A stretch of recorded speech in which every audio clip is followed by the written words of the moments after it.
You preparing so much that you never get started. And now you have the opportunity of a lifetime and you can't click go. Where you at, Berto?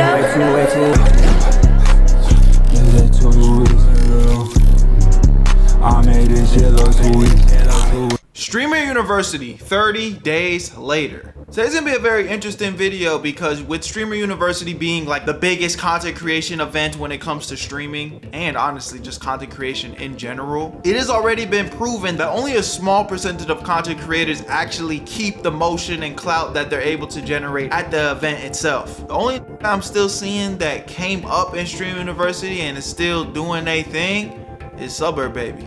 But let's get right into the video and see what it's talking about. Make sure you guys drop a like on your way in, man. Hit that subscribe button. Join the Where You At family. Love y'all. Appreciate y'all. Come on, let's do it. Yo, bro, what I don't want to hear is 8 months from now when Kai's booting up his next Streamer University.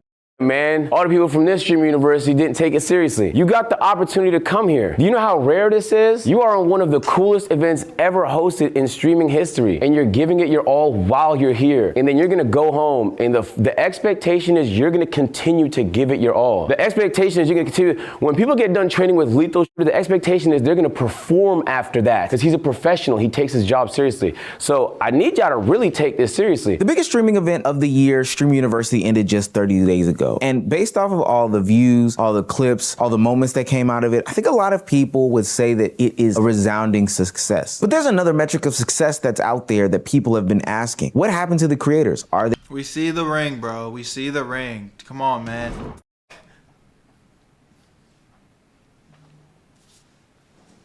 We see it, Meezy. We see it. You getting money now. I know. Come on.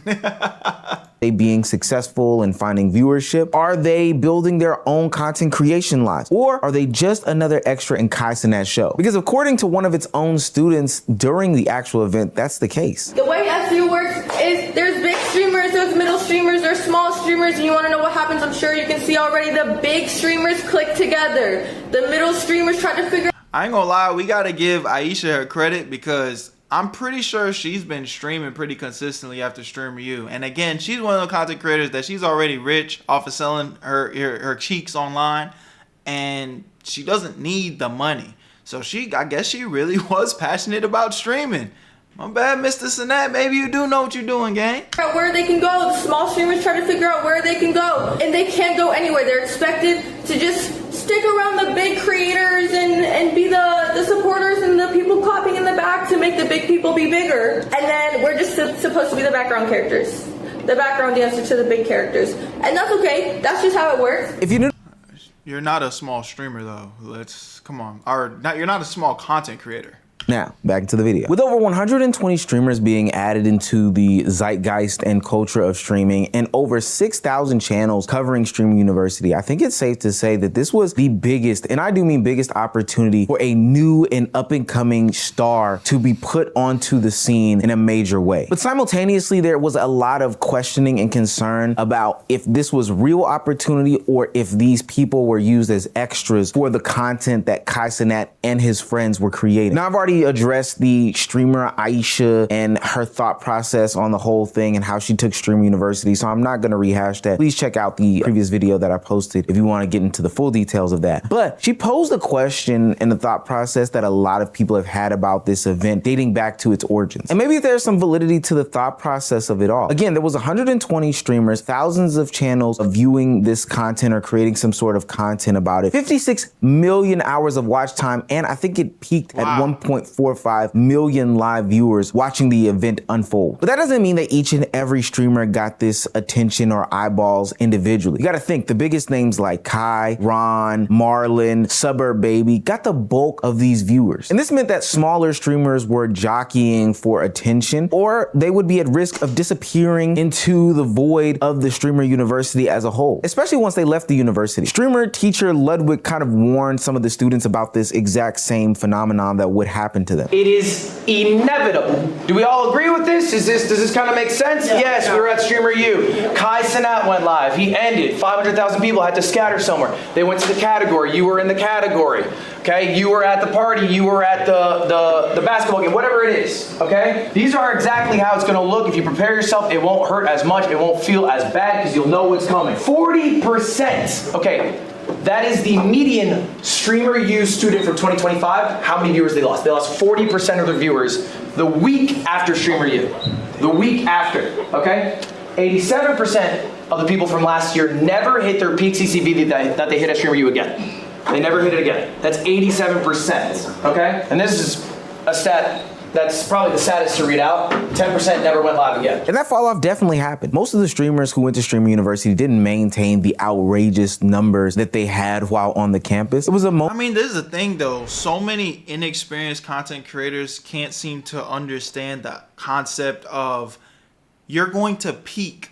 You're going to peak at certain points. And all throughout your career, it's all about creating new peaks, you know, and you hope that when you're kind of weathering the storm, your lows are higher than they were the last time. You know what I'm saying? So for example, for small numbers, if your peak was 10 and your maintenance was 5 and your low was 2, hopefully when you peak at 12, now your maintenance is 6 and your low is 3. That's pretty much the journey of a content creator, and so many people get frustrated when they hit that low again, but the reality is, like, that's life. Too many of you guys, honestly, let's just take it off content creation. Too many of you guys are living in this fake, false reality that you're just supposed to feel happy and perfect at all times. No, bro, it's a wave. This shit going up and down, but you gotta enjoy the process and love the grind, love the hustle. It was a time for injecting viewership onto these people, but not an automatic, long-lasting thing. So streamer Aisha was right about one part of her long, and I do mean long, monologue about the whole thing. Being accepted into Streamer University didn't automatically stop a small streamer from becoming an extra. But temporary viewership and a little extra camera time isn't the only way to judge if Streamer U was helpful or not. I think a better question is what happens once this event ends and the temporary boost of being around or connected to Streamer University disappears. Because this is a very underrated part. Just because the viewership left upon graduation doesn't mean that the relationships left as well. The sad but real reality is that most of these people did not maintain their viewership coming from Streamer University. It's not that it's a crazy thing, but the Super Bowl has bigger views than the regular season. The NBA Finals has bigger views than the regular season. That's just how. That's honestly a great analogy. This just like it's a big event. What do you expect? I mean, shit, I think I even had my biggest stream on streaming while Streamer University was going. And I wasn't even at Streamer University. I was just reacting to videos that was happening around it. Like, it is what it is, bro. Things work. But what they did make... Another big moment for content creators is going to be when that new GTA 6 drop. It's going to be a big content moment. And if you call yourself a content creator, that's going to be another opportunity to get a bunch of views and hopefully get some new viewership and add to your bottom line. Maintain throughout the course of leaving Streamer University and for the foreseeable future is the relationships that they built with the other small, medium, or even large creators that they built connections with while on campus. And I'd even argue that that's more powerful because the new relationships can introduce you to a new audience and make you more of a mainstay as opposed to a flash in the pan. Well, Pudgy, you know, a setup is nothing without the main component. I know you've been needing one, and so I got you a PC.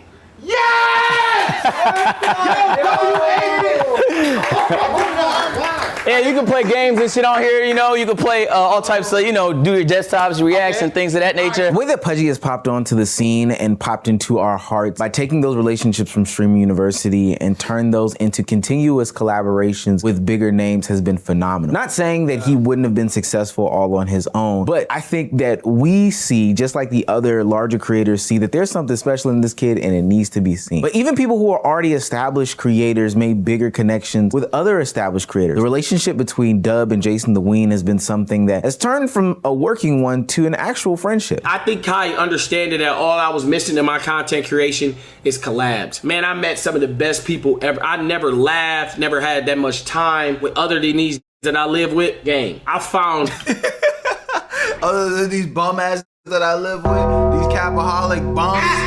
Yeah, that shit. I was dying to meet some new content creators. Jesus. You know, they was only rocking with me because of DDG. I just needed my moment to shine by myself. And I'm shacked up with these bums in this house.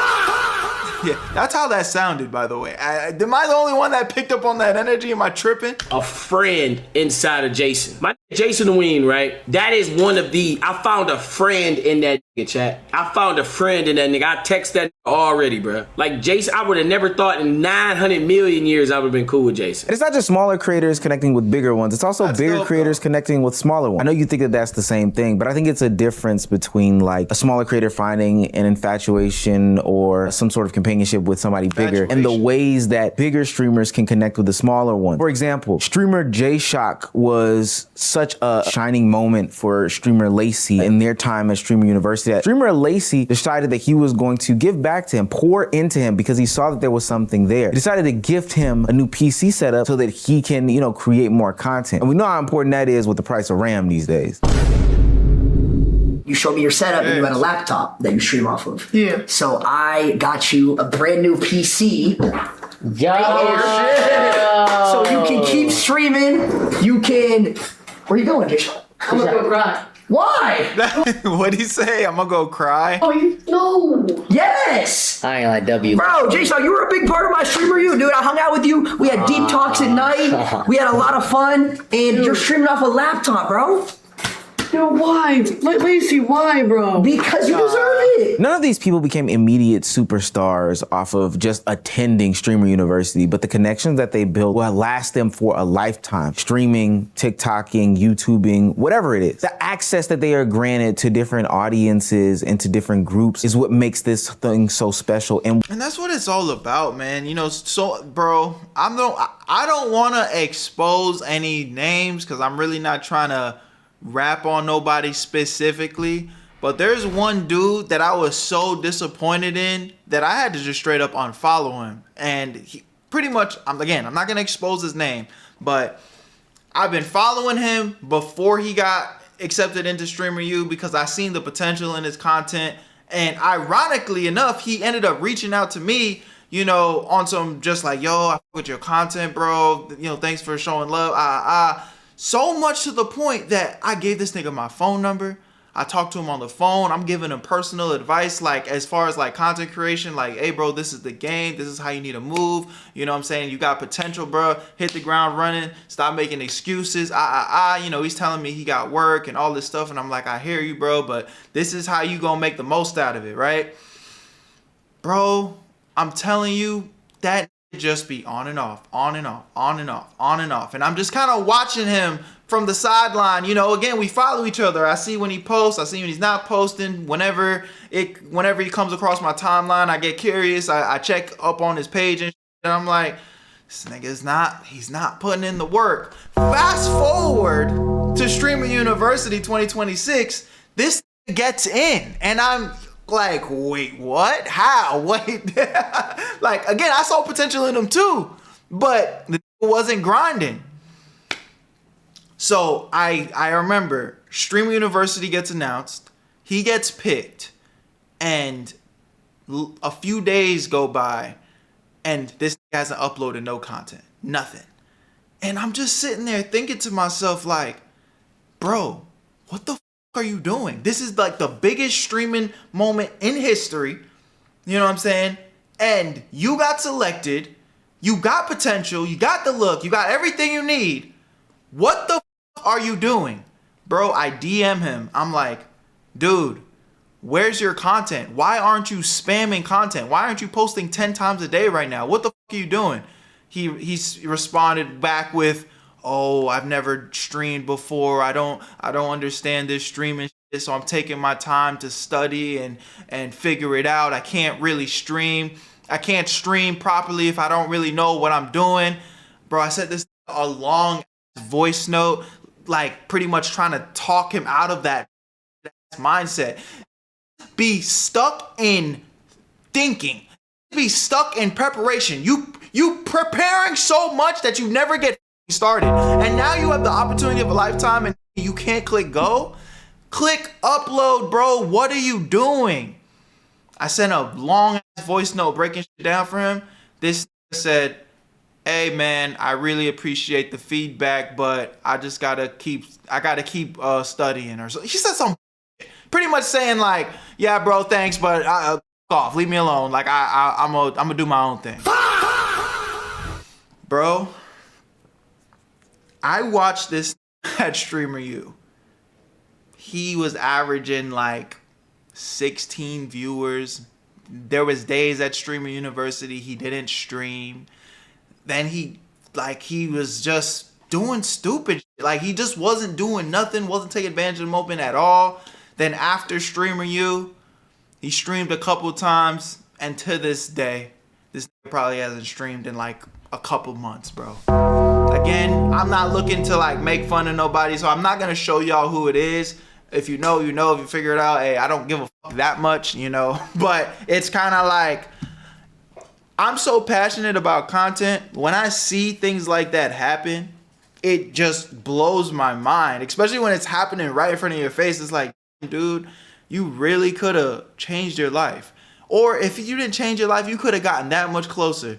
But some people really be in their own way because they just are too afraid to click go, even when the opportunity is right there.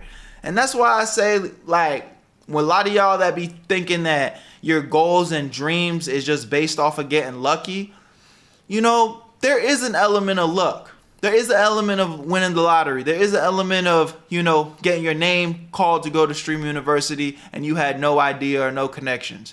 But if you're not ready to put that work in, that's why the real factor of luck is being ready, staying ready, preparing, putting in that work every single day, even if you don't see no results. Because when that moment comes, you're gonna be ready for it. Because you've been here before. When that moment comes, you kind of like, it's about time. It's not even that surprising at that point. But hey, man.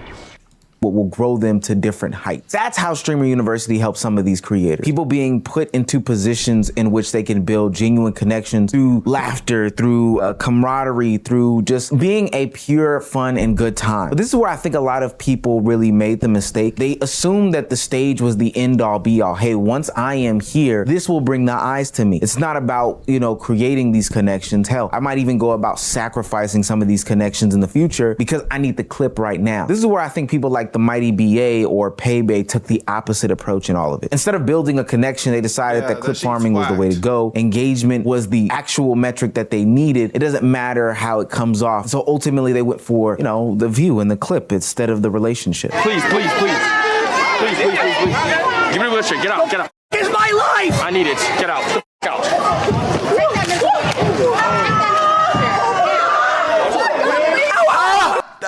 This is hard to watch, man. It was hard to watch the first time. Stop! Wait. Stop. Yeah, really. Get shit fucked up.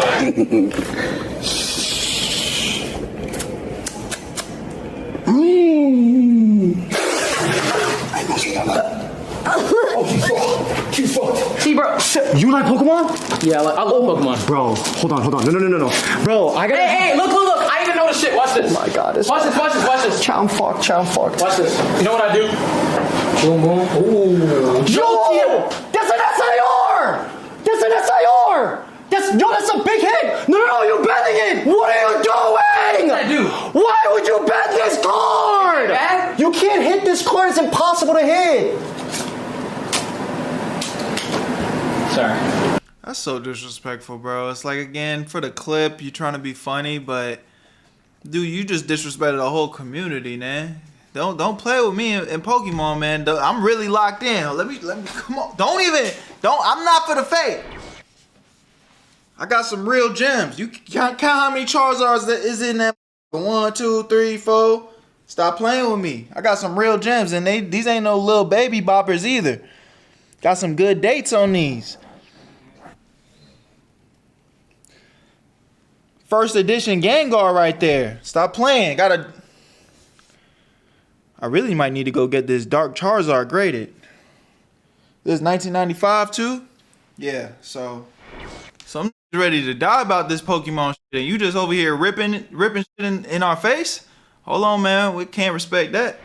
Now, for what it's worth, it made them both major talking points during the event. But as we're sitting here today, it didn't make them reoccurring talking points, but just flashes in the pan, something that people could warn content creators about, scold them about, etc., etc. And most importantly, it scorned any chance of a relationship in the future for another content creator to say, hey, I want to work with you. I really see something special in you and I want to collaborate with you. They got their 15 seconds of fame while other content creators were building relationships that would last them for years. So while Streamer University could give you the access to the different creators that are known to people, are unknown to people, but could make for viral moments, ultimately it could not force you to be consistent and maintain or build relationships with these people that will carry you for the long go, longer than the 5 days that you were there. And those continued relationships, in my opinion, may be the biggest difference between the class that we saw in 2025 and the class that we see in 2026. Streamer University already ran this experiment in 2025. The first event generated more than 27 million hours watched and reached over 719,000 peak concurrent viewers. It also produced some individual success stories. Rakai has become a household name at this point. Ray has become a staple in the streaming community. And Tota remained relevant enough for all three of these guys to come back as Streamer University 2026 alumni. But what I will say is, beyond the individual names, the 2025 class is not known for the collaborations and networking beyond the event. It's not the same active creator network that we're seeing for the class of 2026.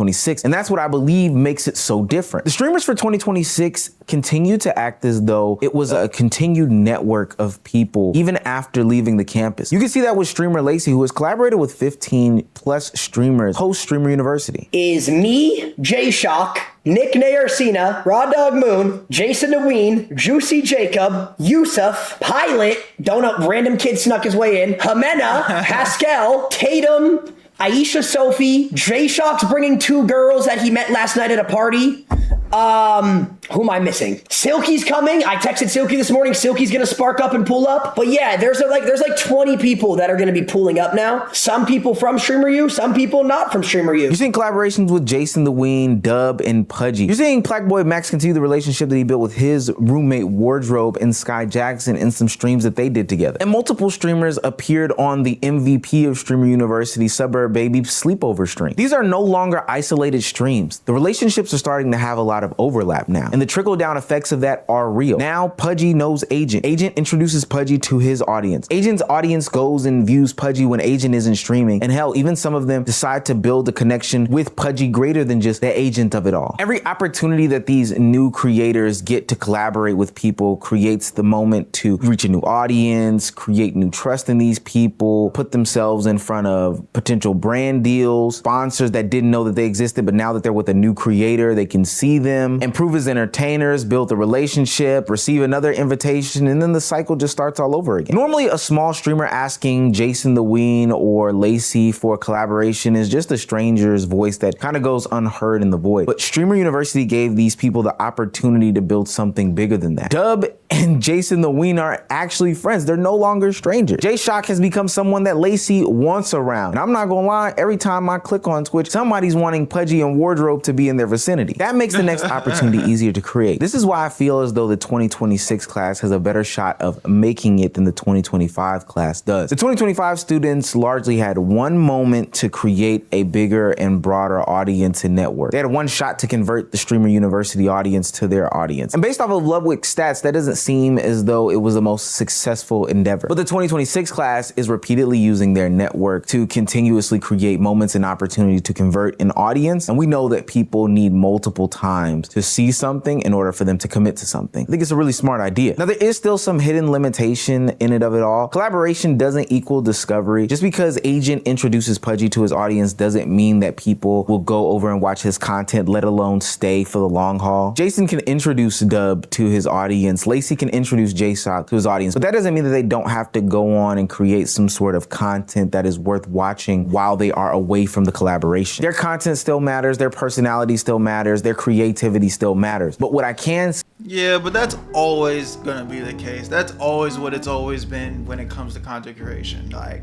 that's why I say you gotta stay ready. You know, you get those new eyes and you've been grinding on your own, doing what you're supposed to do, dolly. Then when you get your extra little collaboration and, you know, moment in front of the spotlight, this shit gonna be a natural. And then when it's time to go back to your normal grind, that's what you've been doing anyway. That's what you was gonna do regardless. So it makes all the difference. Love y'all, appreciate y'all. Y'all let me know what y'all think about this in the comment section, man. I think it's a great talking point. Omeezy, Omeezy for, you know, putting this video together. I think it was a great video idea, honestly. I'll see you on the next one. My name is Berto. Where you at, Berto? Make sure you guys watch the next Vidsky right here. Binge up on the channel, man. I'll see you on the next one. I'm gone.